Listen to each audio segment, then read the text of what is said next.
Lieb Vaterland, du hast nach bösen Stunden aus dunkler Tiefe einen neuen Weg gefunden. Ich liebe dich, das heißt, ich hab dich gern. Wie einen würdevollen, etwas müden alten Herrn. Ich kann dich nicht aus heißem Herzen lieben. Zu viel bist du noch schuldig uns geblieben. Die Freiheit, die du allen gleich verhießen, die dürfen Auserwählte nur genießen. Lieb Vaterland, magst ruhig sein, die großen Zäunen Wald und Ufer ein, und Kinder spielen am Straßenrand. Lieb Vaterland, lieb Vaterland, wofür soll ich dir danken? Für die Versicherungspaläste oder Banken und für Kasernen, für die teure Wehr, wo 1000 Schulen fehlen, 1000 Lehrer und noch mehr. Konzerne dürfen maßlos sich entfalten, im Dunkeln stehen die Schwachen und die Alten. Für Krankenhäuser fehlen dir Millionen. Unsere Spielcasinos scheinen sich zu lohnen. Lieb Vaterland, magst ruhig sein, die Großen zäunen ihren Wohlstand ein. Die Armen warten mit leerer Hand. Lieb Vaterland, lieb Vaterland, wofür soll ich dich preisen? Es kommt ein Tag, da zählt ein Mann zum alten Eisen. Wenn er noch schaffen will, du stellst ihn kalt. Doch für die Aufsichtsräte sind auch Greise nicht zu alt. Die alten Bärte rauschen wieder mächtig, doch junge Bärte sind dir höchst verdächtig. Das alte Gestern wird mit Macht beschworen. Das neue Morgen, deine Jugend, geht verloren. Lieb Vaterland, magst ruhig sein, doch schlafe nicht auf deinen Lorbeeren ein. Die Jugend wartet auf deine Hand. Lieb Vaterland, lieb Vaterland, magst ruhig sein, doch schlafe nicht auf deinen Lorbeeren ein. Die Jugend wartet auf deine Hand, lieb Vaterland.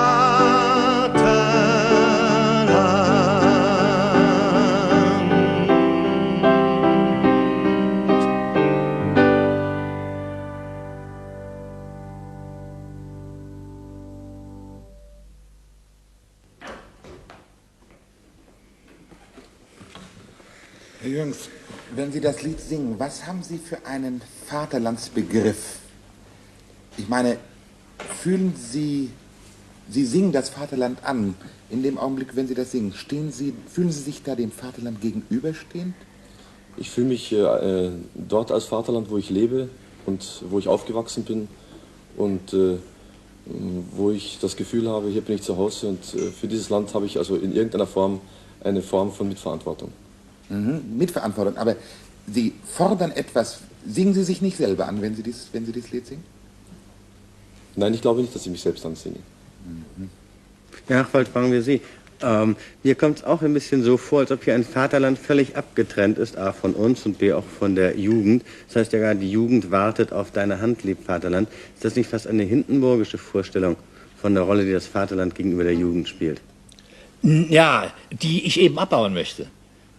Ich meine, ich bin also, um es grundsätzlich zu sagen, Ich bin dafür, dass jeder Staatsbürger dem Vaterland gegenüber ein kritisches Staatsbewusstsein hat, aber nicht so der Vaterlandsbegriff, unter dem ich groß geworden bin. Ich bin 1910 als Offizierssohn auf die Welt gekommen und ich habe in der Schule gelernt, dass es süß und ehrenvoll ist, fürs Vaterland zu sterben.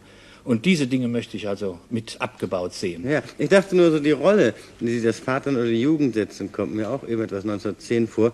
Die Jugend wartet auf deine Hand, lieb Vaterland, als ob die Jugend nicht Teil dessen ist, was überhaupt als Vaterland anzusprechen wäre, und als ob das Vaterland sowas nach unten geben könnte. Nein, nehmen Sie den Begriff Vaterland, sagen wir mal, allgemeiner als auch als Staatsregierung, die Staatsform, in der wir leben, ja, die einfach der Jugend mehr Zugang zur Verantwortung geben sollte. Das ist damit gemeint. Ja, aber Herr Afel oder Jürgens, Ja. der Geist ist der Anzeige, ich kann dich nicht aus herzlichem Herzen lieben, zu viel bist du noch schuldig uns geblieben. Dass die Vorstellung, das Vaterland sei uns etwas schuldig. Nun, wenn nicht Hindenburg, dann Kennedy. Ist das Vaterland uns etwas schuldig oder sind wir dem Vaterland etwas schuldig? Der Vater, ja bitte. Ich wollte sagen, das beruht vielleicht in gewisser Weise auf Gegenseitigkeit, denn das Vaterland, wir sind ja letztlich das Vaterland oder die Menschen, die darin leben. Und ich glaube, dass allein die Zeile "Lieb Vaterland, magst ruhig sein", dieses uralte Lied, gewählt wurde, zeigt auch von einer gewissen Art von Humor, der in dem Lied verborgen ist. Man sollte das Wort Vaterland jetzt nicht mit als triefendes Vaterland sehen, vom Pathos triefend. Aus diesem Grund haben wir diese alte Melodie verwendet. Mit der Originalzeile "Lieb Vaterland, magst ruhig sein", um den Verdacht, dass wir das Vaterland als Pathos sehen, dadurch etwas Ich abzubauen. glaube, wir verstehen uns ja schon. Sie meinen ja auch nicht, dass die Jugend auf die Hand warten muss, sondern Sie würden ihr nicht nur eine so inaktive Rolle zuschreiben. Die Jugend soll auf die Hand des Vaterlands warten, sondern die Jugend, würden Sie auch sagen, kann sich ein bisschen aktiver engagieren als nur warten. Ja, das auf jeden Fall, ja. Das ist wahrscheinlich doch der Sinn der Das Geschichte ist eigentlich. auch der tiefere Sinn der Geschichte. Ich meine, es ist so, ich gebe gerne zu, dass es die einzelnen Zeilen, die in dem Lied angesprochen sind, vielleicht etwas allgemein sind. Und das wird mir auch vorgeworfen und ich nehme an, dass Sie das vielleicht auch etwas meinen. Aber ich bin in einer etwas anderen Lage als zum Beispiel Herr Degenhardt, den ich also ungemein schätze und ich finde, er ist in diesem Punkt, ich möchte das Protestlied vermeiden, das Wort, aber sagen wir mal das kritische Lied, der beste, den wir haben. Aber er steht in einer anderen Position, er hat einen Kreis Gleichgesinnter, die er ansingt. Haben Sie den nicht? Ein Kreis Gleichgesinnter? Ich glaube, nicht ganz in dieser Form. Ich habe ein Publikum, das durch alle sozialen Schichten, durch alle Altersschichten und durch alle politischen Abstufungen geht. Und ich glaube, das ist auch nachweislich, dass ich also ein ziemlich breites Publikum habe. Ich muss also mich etwas anders ausdrücken als der Degenhardt zum Beispiel, der Gleichgesinnte bei sich sitzen hat. Also er hat zwei Kategorien bei sich sitzen. Die Gleichgesinnten, die ohnehin seiner Meinung sind, und diejenigen, für die es Mode ist, sich beschimpfen zu lassen, die also mit Pelzmantel und Perlen sich reinsetzen und sich etwa von Herrn Handke oder von Herrn Degenhardt etwas beschimpfen lassen und das also unerhört schick finden. Ich glaube, bei mir ist das etwas anderes, weil ich ein vielschichtiges Publikum habe, das sich nicht genau umreißen lässt nach intellektuellen Schichten, muss ich eine andere, allgemein verständlichere, ich muss vielleicht eine allgemeinere Sprache wählen. Aber Achfeld, da bin ich Ihnen ein bisschen böse. Sie haben ja sehr viel kompliziertere, aber auch sehr viel genauere, gar nicht mal kompliziertere Texte gemacht, für Kabarets beispielsweise. Und mir kommt es vor, als ob Sie hier ein bisschen nach unten gearbeitet hätten, ein bisschen patronisieren. So Zeilen wie: Die Freiheit, die du allen gleich verhießen, die dürfen Auserwählte nur genießen, scheint mir zu unscharf. Würden Sie keinem Kabarett anbieten, glaube ich, keinem politischen, und geben Sie aber nun mit dem Gefühl, es wird denen schon gefallen. Ist das so? Nein, es ist anders. Sie sind übrigens nicht der Einzige, der mir böse ist, aber auch nicht der Einzige, der mich missversteht. Selbstverständlich, wenn ich also, sagen wir mal, im Komödien zu diesem Problem Stellung nehme, dann sage ich, das Geld ist in den falschen Händen und das wird ein Chanson für Lore Lorenz, aber auch nur für einen Kreis von 200 oder 250 Leuten haben. Ich muss mich hier auf dieser breiten, anderen Ebene muss ich auch die Formen dieses Mediums annehmen. Das heißt, ich muss einfach auch simplifizieren, so wie es der Schlager macht mit Herz und Schmerz und Liebe und Triebe, so muss man auch hier simplifizieren, um diese... Muss man das eigentlich ja, wirklich? doch, Muss man das glaube ich ist doch. eine fast philosophische Irrtum. Ich glaube grundsätzlich, dass man das nicht muss, weil je mehr Leute ja, umso mehr Anspruch darauf haben, dass man genau sein muss. Herr Feld. Ich meine, einfach ja, aber vielleicht doch genauer. Wie gesagt, so eine Zeile, die Freiheit, die du allen gleich verhießen, die dürfen Auserwählte nur genießen. Wollen Sie davon soll ich Ihnen überzeugt? die belegen? Wollen wir, da kommen wir ins Uferlose, aber ich kann Ihnen, ja, da bin ich absolut überzeugt davon. Was ist denn welche Freiheit?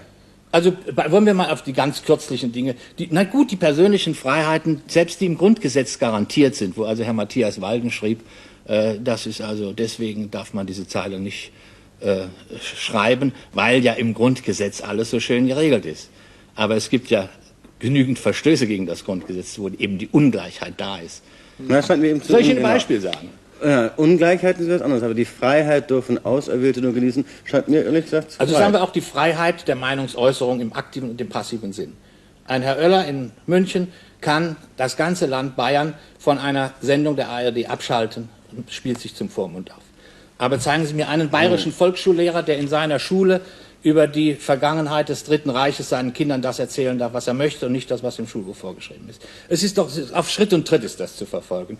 Lesen Sie, wie Herr Maurer in München im Krankenhaus rechts der Isar als gewaltiger Chef arbeitet. Lesen Sie, wie der Assistenzarzt Mausbach, der einmal im Fernsehen aufgetreten ist, heute stempeln gehen muss. Kann man über alles reden, meiner Ja. Ansicht nach. Was man eben nicht machen kann, ist, glaube ich, so vereinfachte Zeilen daraus zu machen, mit denen der Zuhörer nun nichts mehr anfangen kann.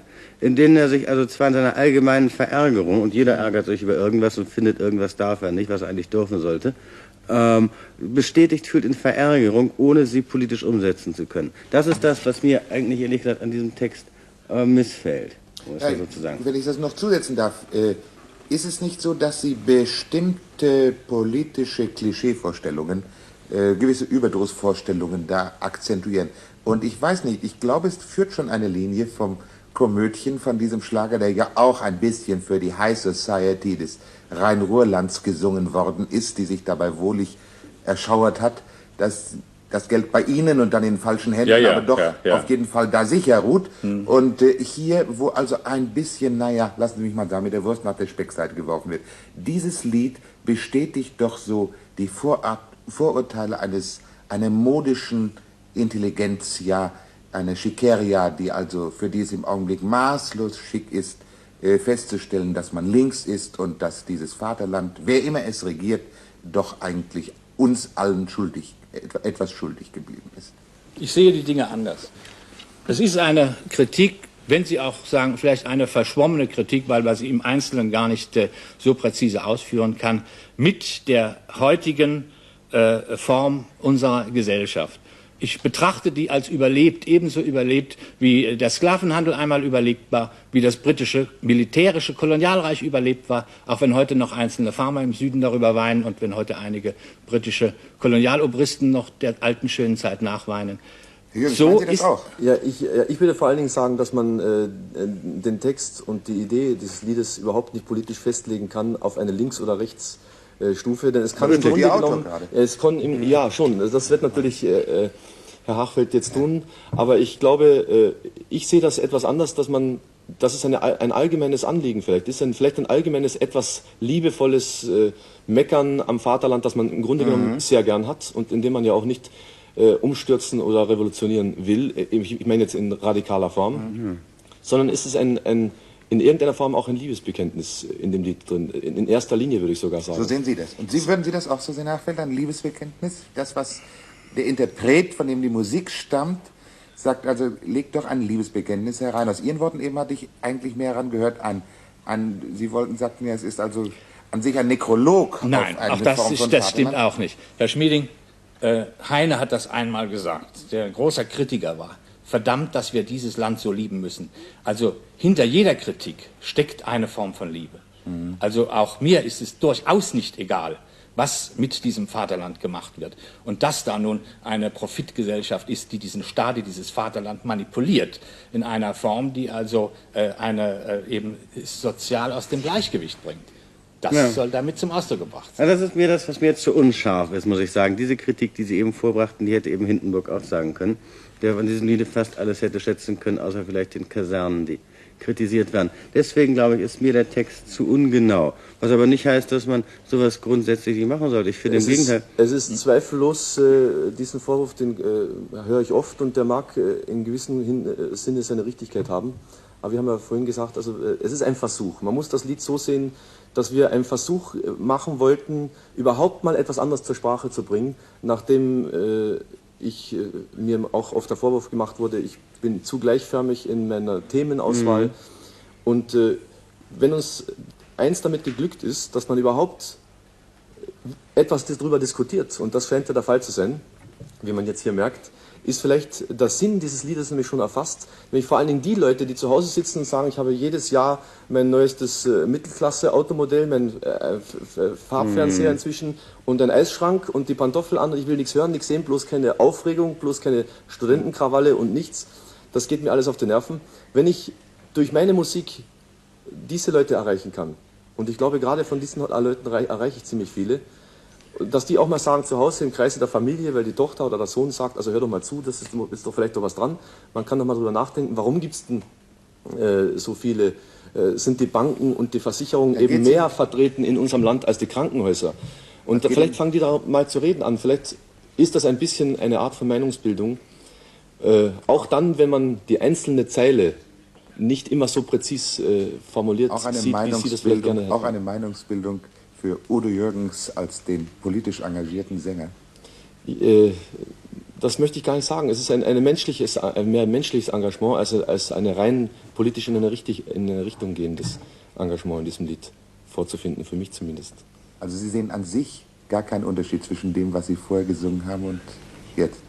Keinen wesentlichen Unterschied. Natürlich ist es ein Unterschied. Es ist ein total anderer Themenkreis, aber es ist letztlich doch kein Unterschied, denn was ich auch immer singe, es wird immer irgendwo eine Form von einem Liebeslied draus.